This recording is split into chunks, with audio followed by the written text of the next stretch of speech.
for another episode of Just My Opinion Podcast. I'm here with Mike. Hello, Mike. Hello. I don't know why I'm laughing already. How you doing, man? Dude, I'm doing great. Yeah? Fantastic week and an even better day today. I got up early. Not that you were asking this, but I'm going to already tell you. I got up early. We went and knocked out the gym. Already got my first workout of the day in.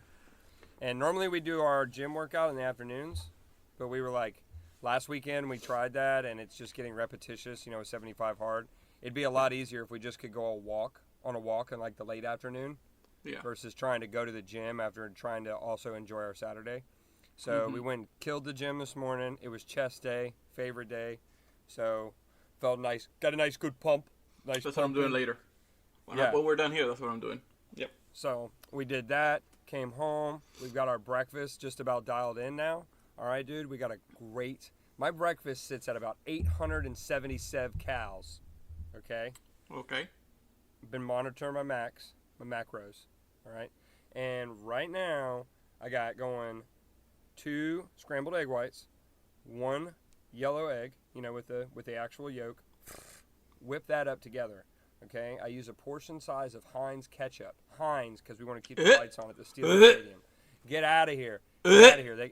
They got a fully organic one. All right. I don't care. Ketchup with eggs for me is disgusting. Oh, well, that's okay. I was making sure you don't have a problem with Heinz. That's my favorite football team, the Steelers. So we'll just hang this thing up now before it gets going. So, okay. Then I found these waffles.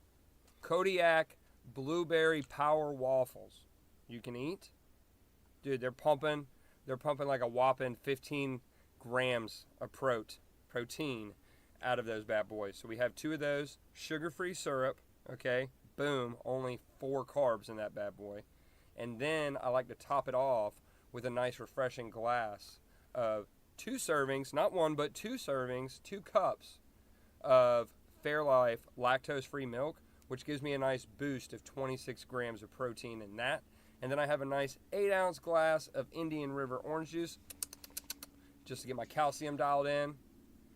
And on occasion, Hery, I'm not going to lie to you, I get wild. I throw a Greek yogurt in there, Okio Zero.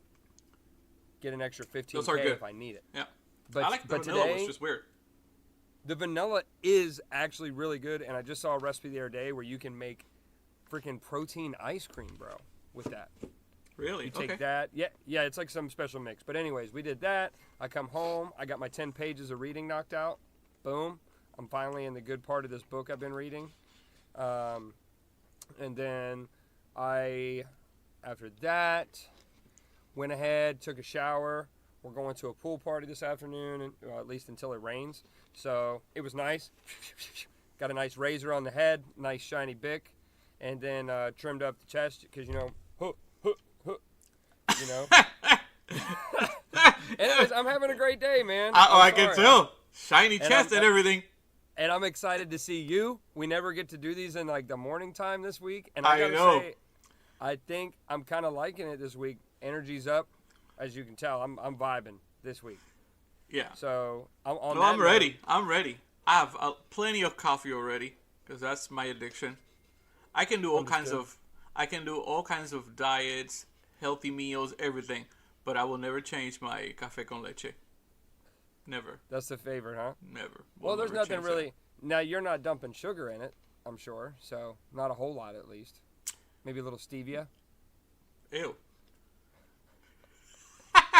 Ew. Just regular sugar, just a little bit. Yeah. Yeah. No, there's nothing like real coffee. It has. Now you still drink it out of that teacup-sized glass, like just the itty bitty. No. It's a big cup. Big cup. Yeah, a few of those, and dude, don't get in my way. Don't get in my way. Miami up in this damn place. I can do 5 workouts. The whole week I can do it in 30 minutes. I'm running around that gym like a maniac.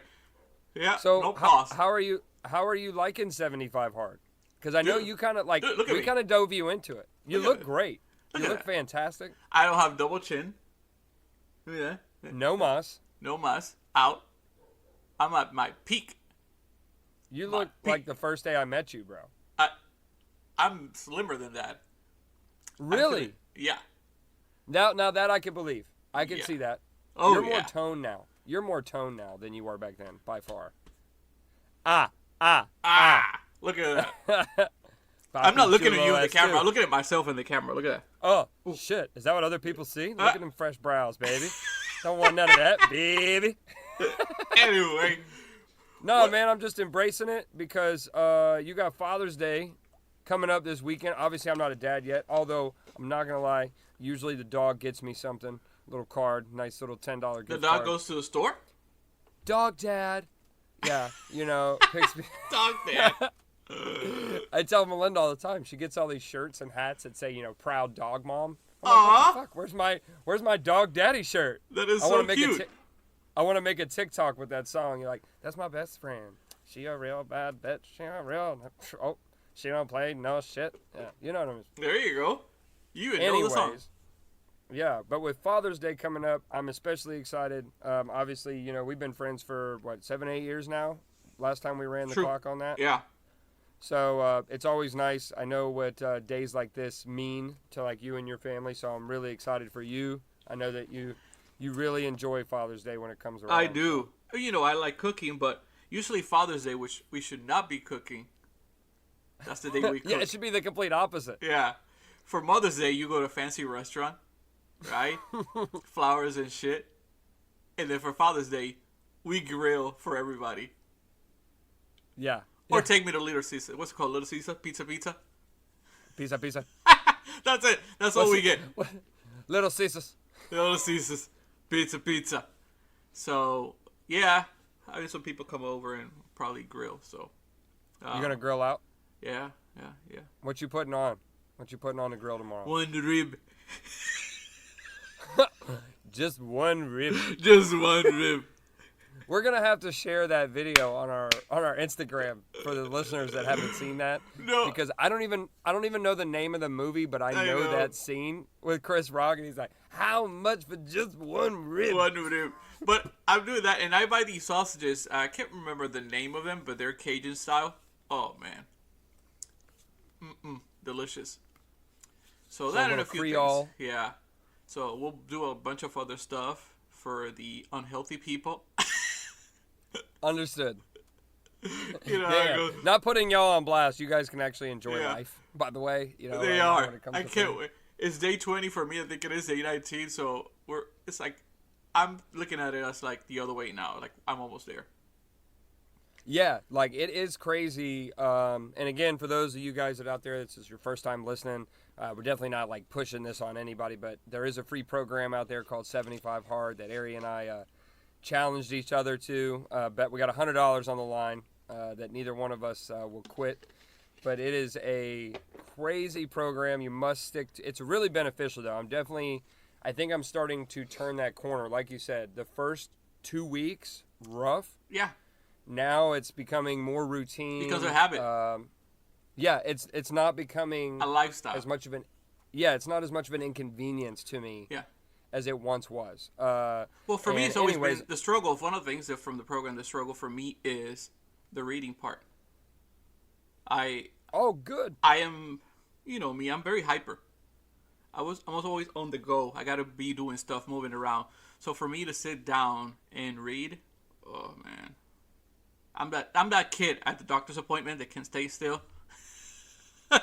Now let me ask you this: on the flip side, are you finding like some enjoyment from the book you got going? Right? Yeah, I do. Now, I'm actually no? Yeah, I do. But what's been good is that at work I don't take an hour lunch, right? But reading has forced me to take my hour lunch. Nice. Yeah. Nice. Plus, and I think that's. Oh, I'm sorry. Plus, then I don't have to worry about doing it at home because at home I got other stuff to do. Understood. Well, and I think that's the point, right? Of that shit is, at least that I'm kind of finding, is it seems like, at first, what seems impossible, because you're like, dude, like some of the people I talk about the program details to, like they'll ask me like, what are you doing, or what are you doing in the gym, and I'm like, dude, truthfully, the program tells you nothing about going to the gym. If you do your workouts by going on 2 walks a day, I think that it's mainly geared on just making time, getting shit done. Yeah. And I think that's pretty dope. I mean, because like I'm not a big reader myself. Definitely like, I mean, you hear how I talk, dude. I'm bouncing off the walls. So, but the fact that I have to slow down Mm-hmm. and read a book and you know, and it is, you know, it's kind of fun. You know, like right now, dude. Like truthfully, and I know I'll probably catch some shit because not everybody's a fan, but I don't really give a damn. This isn't a political podcast. I've been reading this book by Obama called A Promised Land. He wrote it after his presidency. Yeah. Dude is a great writer, dude. Like, and I Yeah. found out he wrote books before he was president, everything like that. He's just always. You think liked he it. actually wrote it? No, There you go. no. It's 700 fucking pages. There's no way B-Rock. I mean, he had 2 terms to write it. Well, look, I would love to talk about foreign policy, but the problem is I've got a book, Yeah. and I've got to write some shit down. We're going to get it knocked out, and then I'm going to go in Lincoln's bedroom, and you see that beautiful chocolate woman over there? I'm going to tap that ass. Because president or You not. did a pretty good voice there. Yeah, I've been practicing my B-Rock. So when you're reading the book, you're talking like him? It's so funny you say in that. your mind. And then it comes out too So- when you're reading it out loud. Dude, I haven't touched a 700-page book since my math book in high school. Okay, like there's no way I've ever read a 700-page book. So it's a fatty, dude. And like, so since I've started reading it, I have to like, especially like in the beginning, like I said, now I'm about 150 pages in. So I'm really getting into like, I loved the first part of the book. The second part of it, it was a little like more about his race and the campaign, which is cool, but I like the stuff more like before he was in that position. So now we're getting more back into his personal life, and that's what I like to learn about because outside of politics, dude, personal opinion, I think Barack Obama would be one of the coolest presidents to sit down, have a couple glasses of whiskey with, maybe smoke a cigar, because I could see him just like this. He's got this gangster He's a cool guy. swagger. Yeah, like really like classic kind of guy. Chill, cool And guy. so the book has been dope, but I do have to read to myself. And sometimes, like, if it's a dry chapter, I'll be like, so this is what we're going to do. Yeah. How we're going to get it done. We've got some big challenges ahead of us. I think we can work through it. We've got some great teammates on the team. It's no secret that we face some adversities. But we will come out on top. There you go. And I believe it's due to the good people like Mike Roberts and Hery down there in Florida, doing some great things on the Just My Opinion podcast, doing diversity. Puerto Rico, America, same team. We've needed that for years. We've had it. Nobody's embellished it. Now we are. You got my vote. Boom, baby. Boom, baby. B-Rock on the map. You got my vote. Yeah, no, so that's been cool. You know, I'm not going to lie, the gallon of water thing is a little frustrating sometimes. Really? Because it doesn't bother me to drink it. Like, I don't have to force it down, but it's because of the on the road every day. You got to pee all the time. Then I'm like, Happens to be at work. All the time. Yeah. And I work in construction sales, so I'm just always like, I know people are like, oh, you got to be a little bitch. You got a girl bladder. And I'm like, what if I do? It's 2021. You can't say nothing about my bladder, bro. One of my assistants asked me the other day, you might need to go to the doctor. I'm like, bitch, no. I've been drinking a lot of water. That's what it is. Maybe the medication. Something. Maybe we should just dial. Just it saying. In. Let's just make sure the medicine is good. Yeah. Oh, shut Maybe. up. I don't know. Yeah, I pee a lot. But no, I did want to pivot totally off that. I'm so sorry. You're I good. just said I didn't want to talk about 75 hard, and there we go. But checking in on that is great. I'm glad to know you're still doing it and really enjoying it, especially because I at least mentally prepared. You just took it on, and I admire you for that because that's not an easy feat. Yeah. I had a friend try it in Jacksonville, and I'll leave it alone. I had a friend try it starting in Jacksonville with his girlfriend, and he's a really fit guy. Yeah. And he's a young dude. And I was like, man, yeah, you know, you don't need my approval. Give it a shot if you want. He texted me the other day, hey, man, how many times you restarted? And I said, none. No, none yet. I said, I came close. Almost forgot to take my picture a couple times. Happens to me one night. And he said, well, Well, I got 3 days in. Fuck that. Well, 3 for days. me, because it was more like a competition when we talked about it, that's why I think I'm so into it. I'm a little competitive, as you know. Well, there was nights, like I said, with the picture. I've almost went to bed without taking my picture, and you have to do it. Like if you fall asleep, you have to be integrity has to come first, and you have to wake up the next day and say, "Fuck, I forgot to take the picture. I got to restart." But nevertheless, this week, because we can't eat and embellish in all the high sodium food that I love to, I've been watching the American Barbecue Challenge on Netflix. And you're watching TV and you're like, oh, dude, it was terrible. It was, but it was such a good show, but terrible to watch on, like, painful on my end. But man, what I gotta say, Hery, they hit the money. So on this what show. is it again? So I think it's called the Great American Barbecue Show or something. Netflix, right? Of course, America. Yeah, let me see. I just had it up. I just wrapped it up actually last night. I finished it. Great show. If anybody likes cooking shows out there, I know we usually talk about tons of other stuff, but as far as a cooking show goes, like a competitive cooking show, it was awesome. Then again, I'm a bit of a bender. It's the Great American Barbecue Showdown. Okay. So is it brand new, or has already more seasons?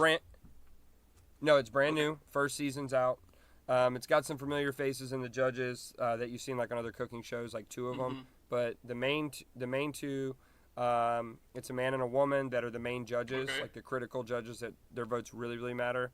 Is the one of the woman is like known as like apparently like the queen of barbecue, and like she's like world renowned for her cooking.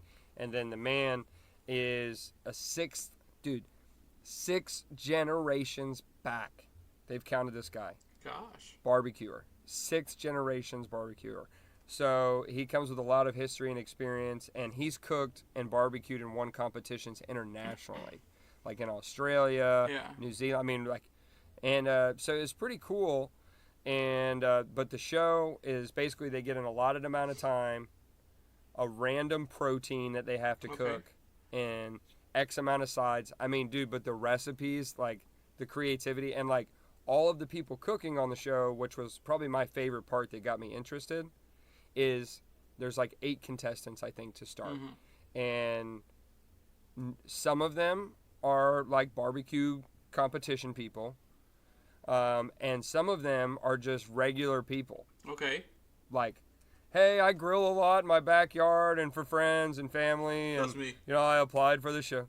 Dude, and like I think that's what I thought was the most cool about it. It was the most diverse, smooth, like where they really integrated diversity, as you can tell. And I don't want to ruin the show, but like as far as like men, women, people of color, all this stuff, like it was smooth. Like they didn't make a big deal about it. And when the contestants are competing against each other, they begin like barbecue people. Like shit happens when you're barbecuing, you know what I mean? So they begin to actually become friends, and nobody's like over. And I know you may not like that part because I know you're really competitive, but they're competitive when they're cooking. But at the end of the day, they're like, dude, it's barbecue. Yeah. Like have fun. We're all cool. So it was really nice to watch. And some of the stuff these guys had to cook, bro, just to give you a little tease, just a little teaser. Some of this, dude, they had to cook possum one of the times, raccoon, iguana. Yeah, and dude, I'm sorry. I know there's some Hispanic listeners out there going, dude, I could fry up iguana like nobody's business. But dude, for a white boy to get iguana thrown on his plate, I'm going to be confused. So really cool stuff, and I learned some stuff. That's why I like watching the cooking shows. My only thing about cooking shows is when they have these judges that are very famous and renowned, right? And that's great. But I think it's not fair for only 1-2 judges try the food, because you may have a different taste than I do in food, right? And they're professional, whatever you want to call them, but I think it's not fair. I don't know if there's a show out there that has an audience that they can try the food, like a catering type. You know what I mean? So funny you say that. Because 2 guys on a desk say, "Oh, this is too salty. Oh, it's bland. It's missing this." So with this one, you get 4 judges. So 2 of them are just TV hosts that are regular people. 2 of the people are the woman and the man that I introduced in the beginning. And like I said, it's not a crowd because I definitely would prefer what you're saying. I'm not arguing. I don't think we have that, right? I don't that, think there's a show like that. No, like the American Idol for cooking. It's like what you're saying. Everybody, put your ballots in. Try it. Do a catering. Damn it, I want to go. So, but they one of the episodes they did do a catering event for like local firefighters and ambulance people, and it was pretty cool. And dude, some of the challenges they get and what they're able to do, like they bring in different nationalities of barbecuing that you have to try and do. Japan, Morocco, Argentina. Oh, I want to travel to Argentina so bad and get food from there. But yeah, so things like that, dude, that are just, it was really interesting and learned some new stuff along the way. And like I said, I definitely recommend that to anybody. Great American Barbecue Showdown on Netflix. I know you got it, so don't be cheap and lazy. Go watch it. Give it a thumbs up. Somebody can give you the password. All right. Yeah, look, all right, if I haven't made my thing clear, I like to watch Netflix, so we'll throw it out there and give people watching. Yeah, I'll check it out, definitely. The other day I was looking for stuff to watch there, but I ended up watching last night, actually. Because there was nothing to watch lately. Well, I feel like I've watched too much stuff. Yeah, because I watch like, everything on Netflix. like we said last week, Netflix is running out of shit, bro. Yeah. Like, they're like, we got to get people out there filming again. I'm running out of stuff. They're digging into foreign countries right now to watch it. Well, I watched the new Kevin Hart movie last night. Fatherhood, right? Yes. Good timing, right, to come out? Oh, you'd think they did that on purpose. But actually, surprisingly, I liked it. Yeah, really? Lately I'm not a fan of his stuff because I think he was everywhere, and it was getting repetitive for me. Even his last stand-up was like, I've heard it already. That's how it felt. But the movie... Well, and he's done 7 specials. Yes. You need to take a break, from that. But the movie was really good, actually. It was about... he had a baby with his wife. His wife died after birth, giving birth to the daughter. So he's raising the daughter by himself. So the movie's about the struggles about raising a kid by yourself, a single father. So, and again, I have to interrupt. Yeah, no, you're fine. Unfortunately, but I like the fact that it shows from a male's perspective. Yes. I think that's actually pretty cool. Because here lately, no disrespect to the ladies out there, but there's been a lot of female perspective, homosexual, transgender perspective stuff being produced, and I'm totally cool with it. But it's nice to bring it back to a man's perspective, like you said, release it on Father's Day weekend, so people are more open to the emotion of it. There's a scene where I relate so much with, is because when my daughter was little, around the same age, I think 4 or 5, I think kindergarten that's around 5 years old, right? Sasha used to work early in the morning, so I used to take my daughter to school before going to work, and I had to do her hair. It was not pretty. I'm telling you, dude, I used to mess up that hair so bad. Sometimes we would stop on the way to school. We would stop at my mother-in-law's house. Can you fix her hair? This is what I did. Well, and I haven't finished it yet, but I saw that scene, and that was a really cute scene. I know the one you're talking about, nice. And dude, when he was like, "We're just gonna grab it." We're just gonna my daughter has really long hair since she was little, and I didn't know what to do with it. It was a struggle. I used to tell Sasha all the time, like, "Can you, before you go to work, can you do her hair? Even though she's sleeping, leave it like that. Leave it done." And I'll get her ready. I would do breakfast, get her dressed and all that. But doing the hair, I mean, you can tell I'm not a hair. So, yeah, that was very nice. Again, seeing the struggles of a single dad was pretty cool. And it was a serious movie. So to see him doing that kind of performance was really good, actually. And I got to say, I want to see, not to get you on again. Well, here we go. Same shit again. But I want to see more of that from Kevin Hart. I hope that this movie puts him... Because he did do the one movie with the Breaking Bad guy. Yes. that was kind of serious. I didn't really watch it with Bryan Cranston. That's I his watched name, it because so, of Brian, but not because of him. It was a good movie. but I like that side where he can implement touches of humor. And the thing I like about Kevin Hart is I love his podcast, by the way. If you haven't listened, go check it out. Comedy Gold Mines is my favorite one. And is that he doesn't do a lot of line reading. Like, he's pretty quick at memorizing, apparently. Yeah. So, but on that note, he does take his comedy and ad-lib a little bit. And you get some of those natural, like, dude, I didn't think one laugh, again, I haven't finished it yet, that was shown by Kevin, though, in Fatherhood was fake. True. It was so genuine that, I mean, that scene you're talking about, bro, I don't have kids. I petted my dog a little more, though. I was like, Sunday, Dad loves you. Dad, I mean, like, it pulls on the heartstrings, and definitely gives a lot of credit out there to single dads that are actually doing their part, not dicking around and going to truck shows. The girl who plays his daughter, she is really good. The poker face scene. What's her name? Melody? Melody Hurt. Show me your poker face. She's so good. She's going to be Oscar winning in her future. She is so good. Fantastic. For me, she was the movie. She was. I know the whole plot, the whole concept of the movie is nice, but the girl was really good. The girl. She did really good. Yeah, and I like that they didn't underdo her part. She was in. Yeah. Again, I'm about 3/4 of the way through. I've been trying to finish. Just had such a busy week. But she, every scene I've seen her in, serious or funny, kills it. Right now I'm at the part where there's a little incident on the playground. Yes, and I'll leave it at that. That is. And they're just not. And again, you talk about Kevin Hart's role in that movie, the emotion that he shows in his face when he has to go back to where his wife had passed away. He seems so desperate. He's holding her hand because he needs the help, not because she does. And I mean, oh dude, I'm gonna get teared up now thinking about it. But it was really cool.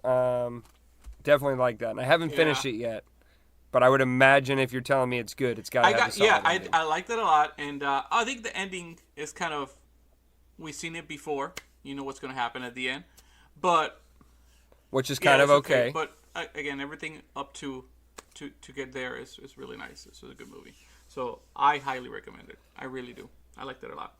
And it's Father's Day weekend, so I don't know.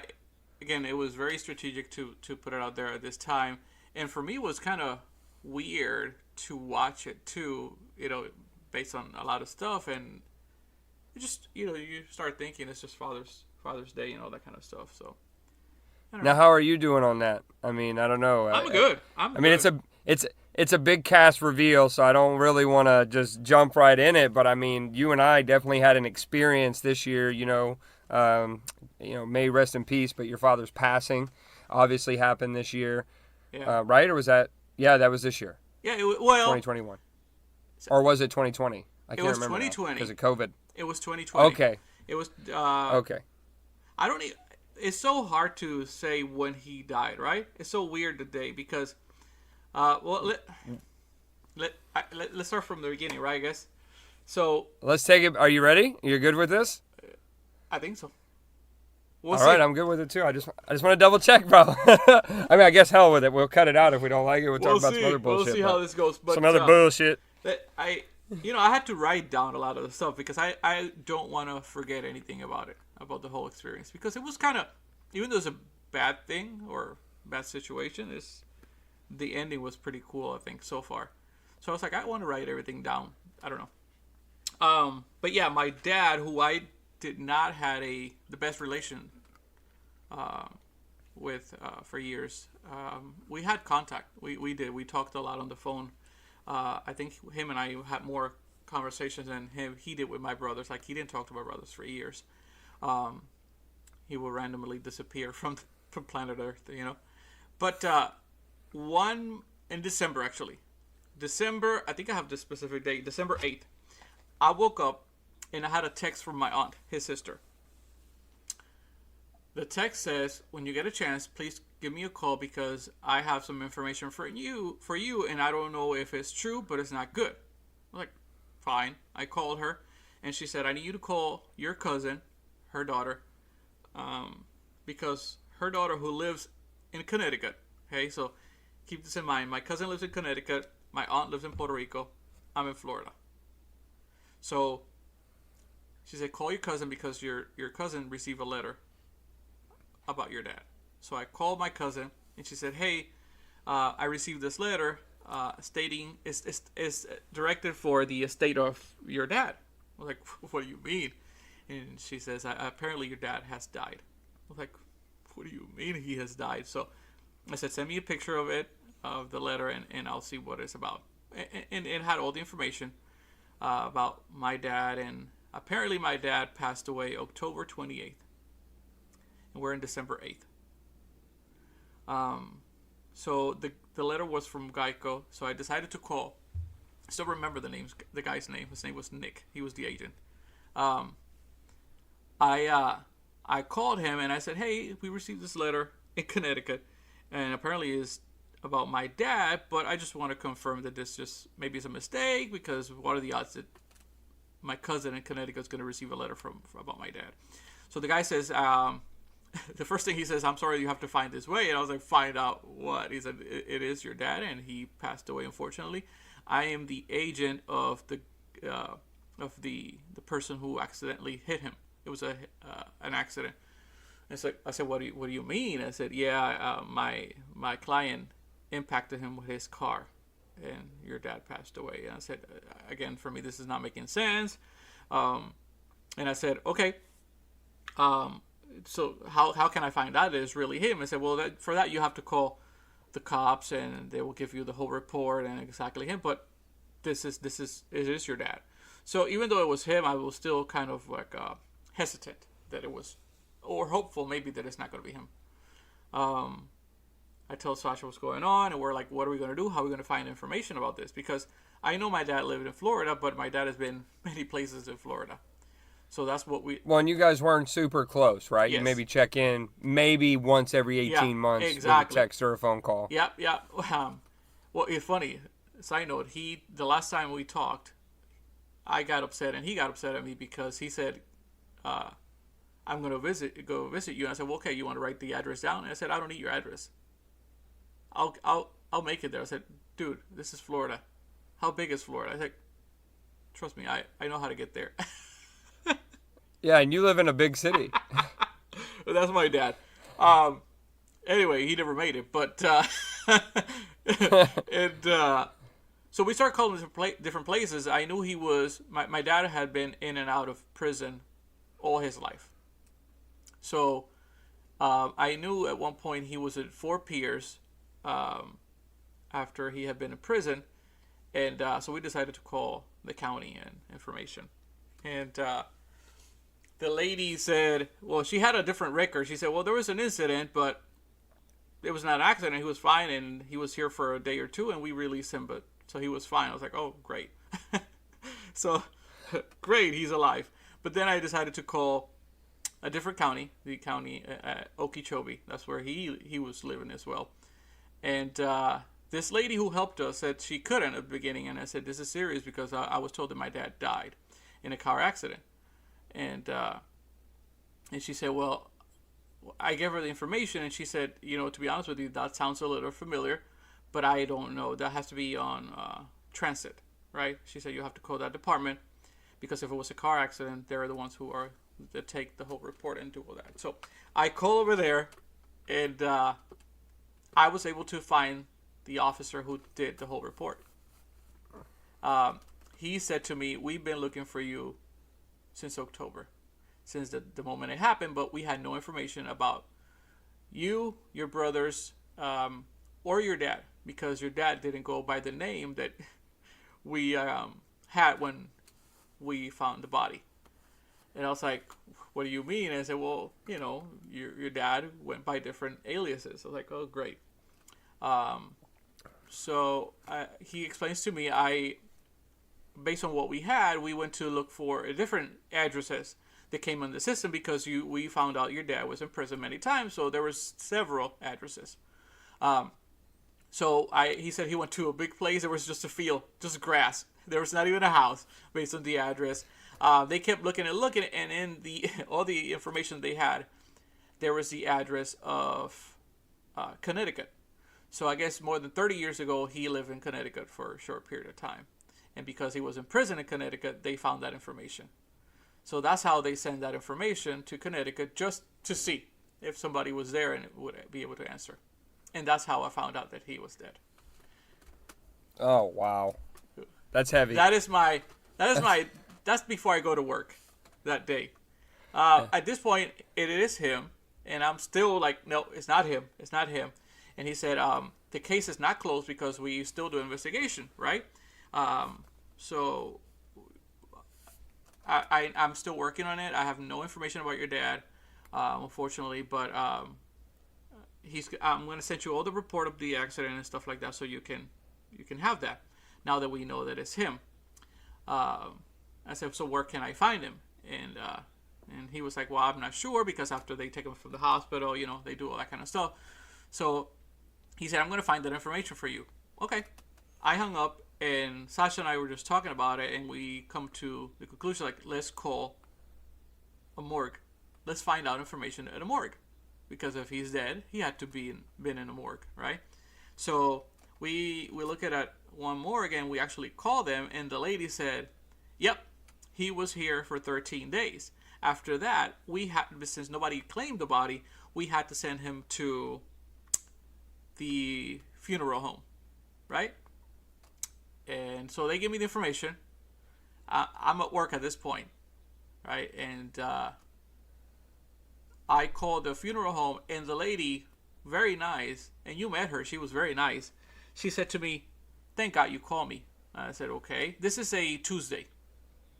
And she says to me, thank God you called me, because this coming Saturday, he was scheduled for his ashes to be thrown away. Your dad has been cremated. Oh, that's sad. I was like, what?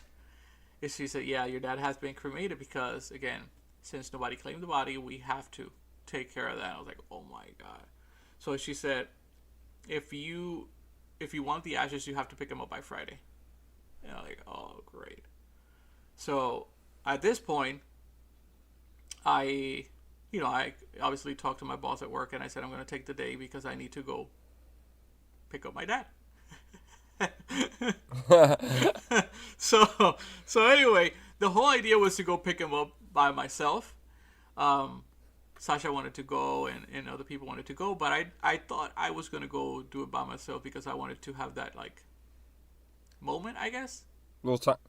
Yeah, the time to process that shit. Put him in passenger seat and, hey, Dad, let's go for a ride. Let's go home, right? But as we got closer to Friday, it kind of hit me. And I think you and I were chatting, and you said, if you need anything, let me know.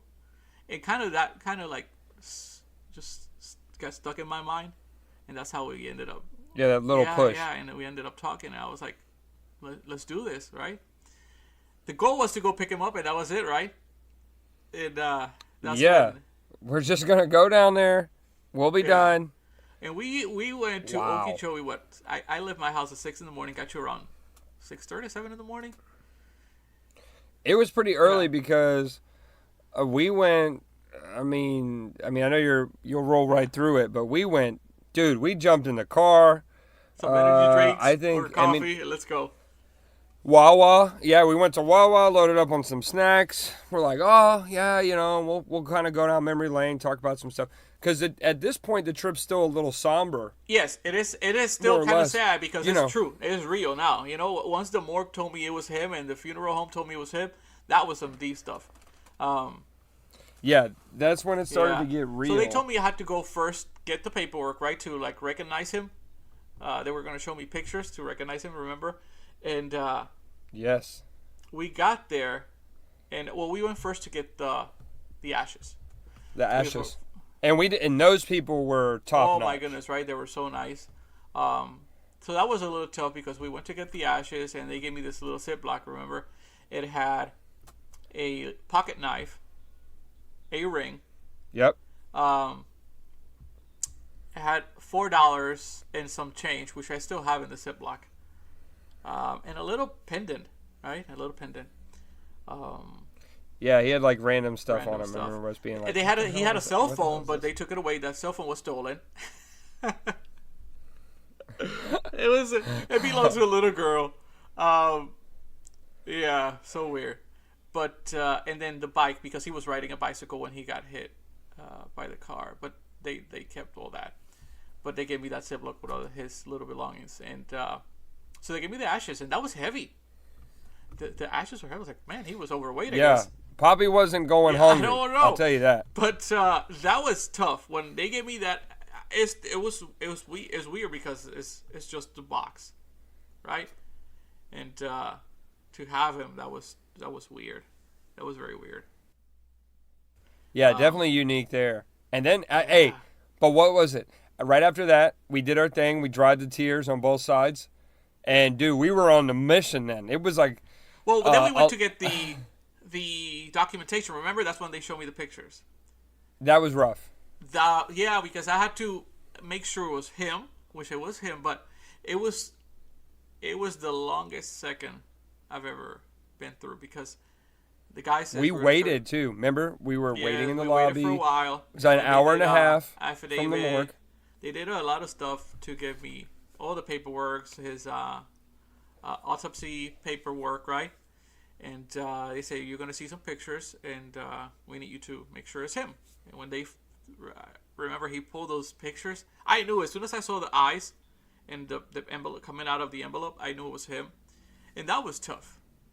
Well, and he tried to protect us from that. Yes. As I recall. Yes. He was a really, I mean, dude, I've never been in such a situation, and I don't know if we're teeing this thing up with the right suspense, but we went to Okeechobee first, which is probably 2.5 hours, 3 hours almost from my house where he picked me up. Then drove to Fort Pierce to do this part of the story, which is like another hour and a half from Okeechobee on the coast. And we suspensefully, like, we went up at that college and of medicine. We don't fit the bill for a college of medicine. And we're bebopping around. Oh, this is nice. They got nice music going. This is really sweet. And then we find this guy with the mortuary stuff and for the medical examiner's office, excuse me, and waited. Remember, they were like, oh, yeah, all right. And they walked away. And then they just come back like 30, what felt like 30, 45 minutes. This waiting room, it was so cold. I remember. It was weird. Just two random chairs there. Wait here. Yeah. And that little raggedy Christmas tree, remember? The little things I remember. Yeah, because it was still after Christmas time. You're right. Yeah, and we went in. We did the paperwork thing like you said. And then after that, I think that's when we went CSI. We went to... Well, remember the officer called me. And he said he had the address of where some neighbors, people in the community, put a cross for him and flowers. Remember? That's what it was. And that's what we said. Okay, let's go look it up. Let's check that place out and see what's all about. And we get there and taking pictures and all that kind of stuff and of the area. And I remember I told you, I said my dad used to tell me that he used to ride his bicycle home and to work. And at that point when I'm like, he had to be going home because if it happened at 7 at night, he had to be going home at that point. So we decided to start our journey to see where my dad used to live, and somebody has to have information about him, and he has to have belongings or something. And as a son, I would like to have something for myself or for my brothers, right? So I remember he used to tell me he used to work at a auto shop. He used to paint cars, and we decided to start driving, remember? And it was not even half a mile, and we found this shop, right? Big Daddy's Auto Shop or something like that. Yes. And it was so awkward. But I remember, right, that we went in there, and I decided to ask out this lady about the cross and the flowers area, which she was funny because she's like, who are you? I said, I'm the son of that person. And you could tell, right away, the lady's face changed. It's like, oh my God, he used to work here. And I was like, oh my God, we made it, Mike, we made it. That was very exciting. And she said, let me get my husband, because my husband was one of his good friends. And that's when we found out a little bit more information about that. First, he was drunk, he was drinking a lot, and when he was riding his bicycle, I guess he had been drinking, and apparently he kind of lost his balance, ended up on the road, and the car hit him. That's what we found out, that part. And and we talked a little bit with the guy, and I was asking him if he knew where he lived or he can get us some information about my dad. And he said, well, I know where he lived, but I don't know the house. But you have to go to the gas station a little further and talk to the girl. I can't remember her name. I have it somewhere. It was a unique name. Yeah. Very unique name. I can't remember her name, but yeah. So he told us to go over there, and I have her name written somewhere. And we decided to go to the gas station. Remember, she looked so miserable in the gas station when we went in there. In that big fishbowl with all that plexiglass. And keep in mind, guys, where we were, nothing, like everything that this is going down at this point forward, everything is within 2 miles of each other. Yes. This is a very small, rural. Small town, yeah. Yeah, dude, we went to the gas station. I remember that because we went in there and we said, hey, we just wanted to know, maybe you recognize this guy. Yeah, I knew him. He was up here all the time. Yeah, I'll let you continue. Nice because she said something like, he was like my dad. And that was like, okay, very nice. So apparently my dad used to go to that gas station to drink.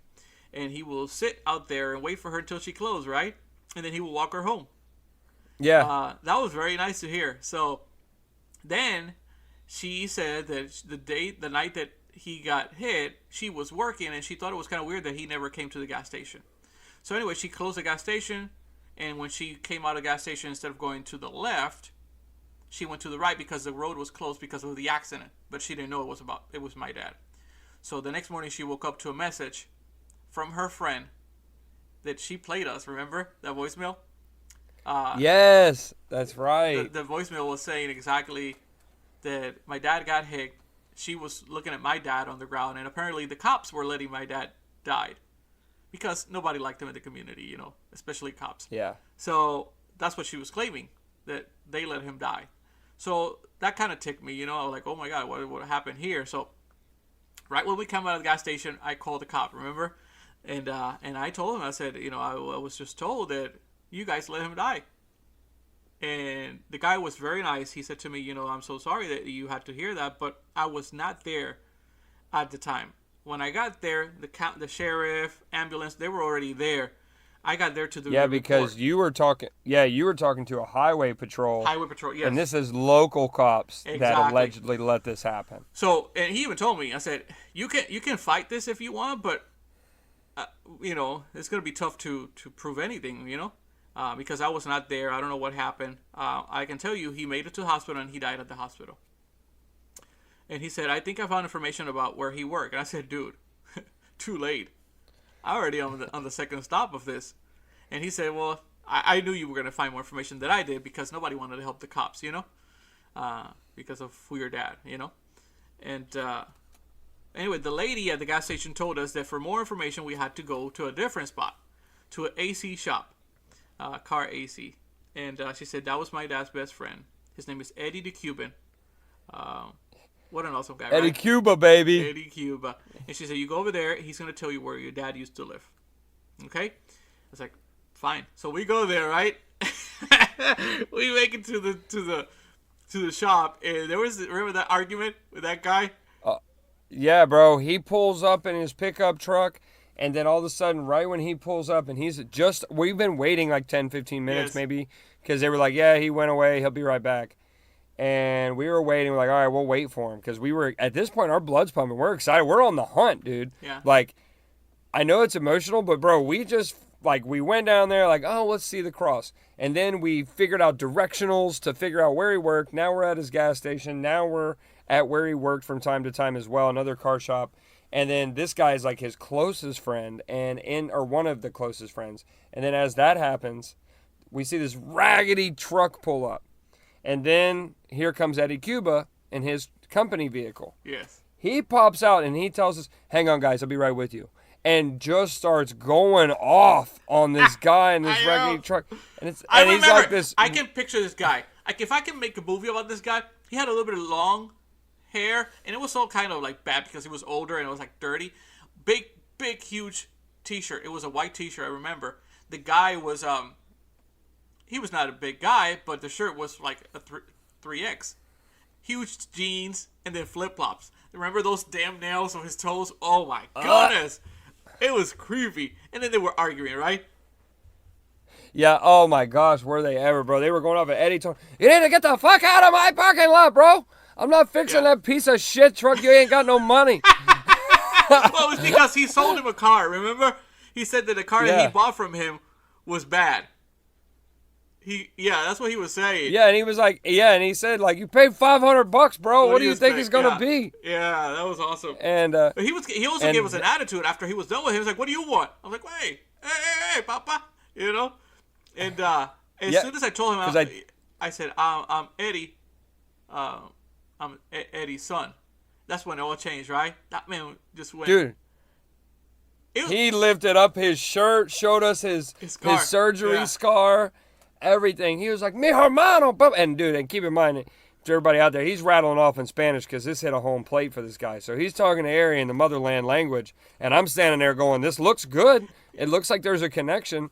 But bro, he's man, me slapping his chest, real proud. Very nice guy. He got to meet you. One of my sons, my dad's best friends. Apparently, my dad even lived at his place, remember? And but then my dad got into alcohol too, and they had to. He's got kids and a wife and shit. Yeah, but they celebrated everything. Christmas, Father's Day, they were always together, and he was talking about me, that my dad used to talk about myself and my brothers and all kind of stuff, and that guy. When I asked him that I was looking for my dad's belongings, remember, he closed his shop again. He closed the shop. Yeah, said, he closed the doors. He closed the doors, and he said, "I don't know exactly where your dad lived, but I'm going to take you to his best friend's house." And that guy used to, like, he knows where your dad lives because he used to, when your dad was too drunk, he would drive your dad home. I said, "Let's go over there." And he closed his shop, and he drove us over there, remember? That was really, really, really nice of him to do that. And then here we go, and we meet the Sharky. So Sharky apparently is my dad's best friend. He was 63, I believe he was, right?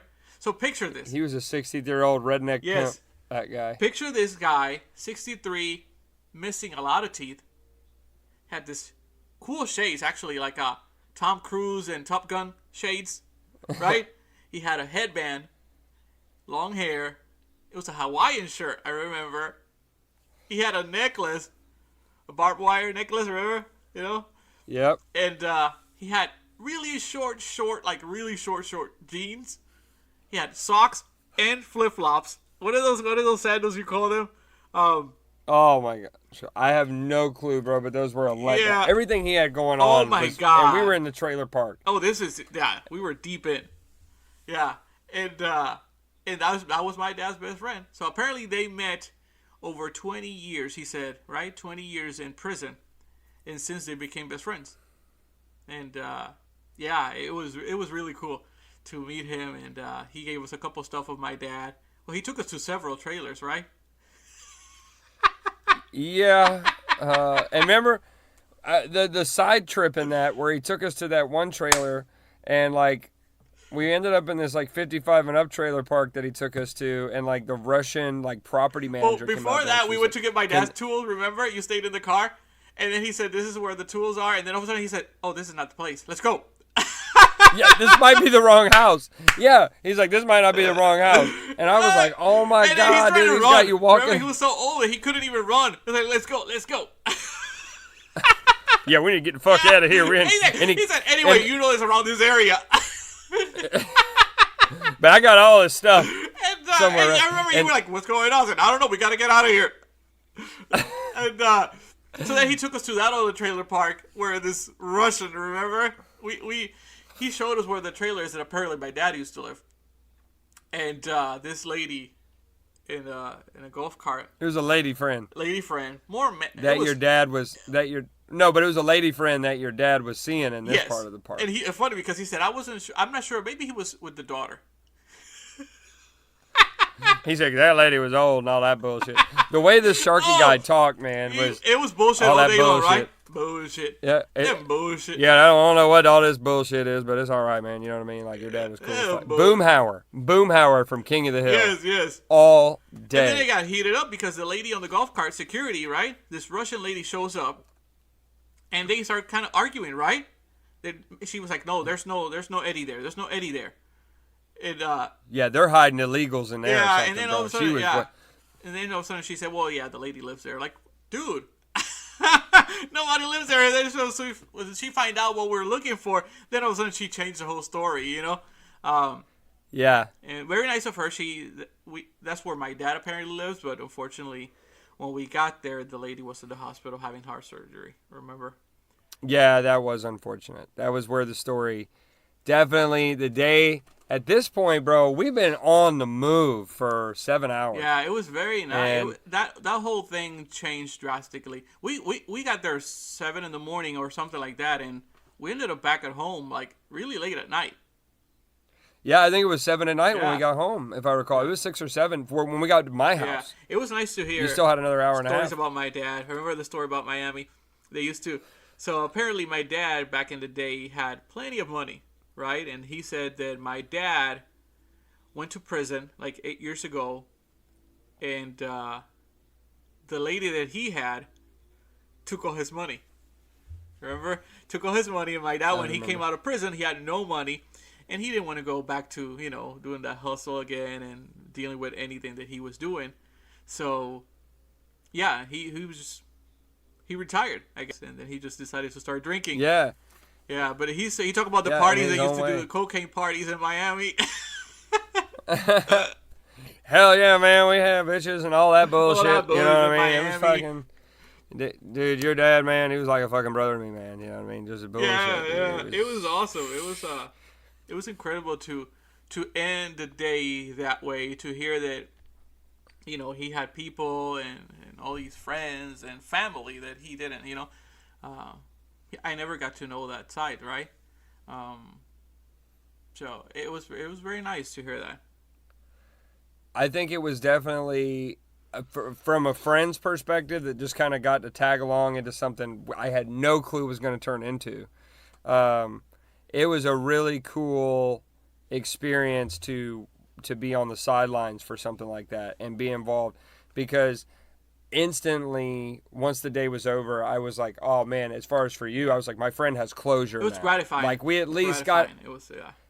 Yes, we got, that's a great word, we got a real insight into what, because up until that point, we're just going to pick up a father who you really didn't have much of an adult relationship with. And even though we didn't get to hear it directly from him, we probably learned more about him than he would have told you. Well, to know that my dad, right off all the rip, his life was in and out of prison, fortunately dealing with drugs and apparently weapons too, and cocaine parties.